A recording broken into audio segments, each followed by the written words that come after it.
AITA for telling my husband to make his own meals. So for context, we're a household of five. We have one child who's autistic and only eats a few specific foods, another one with allergies who has to avoid specific foods, and another one who will eat most stuff but hates meat. This alone makes it a bit tough to figure out meals. I do a pretty balanced diet and try to figure out meals I can adjust to everyone's taste. However, my husband is on a low-carb, no sugars diet, yet also refuses to eat vegetables and says he doesn't even want to try a majority of dishes I suggest.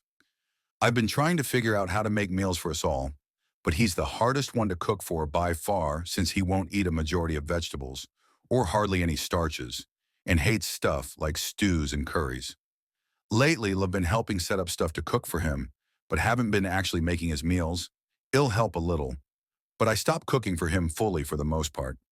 Well, last night I had my hands full trying to make dinner for all of us and already had an extremely busy day.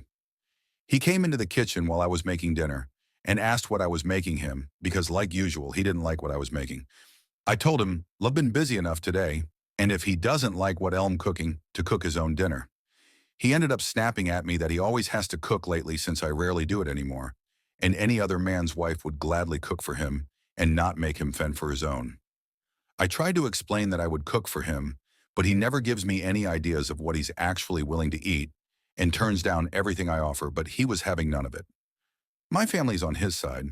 They're saying I'm neglecting him and that men don't usually have to worry about their own dinner, and I need to make sure he's fed good like me and the kids. So am I the asshole?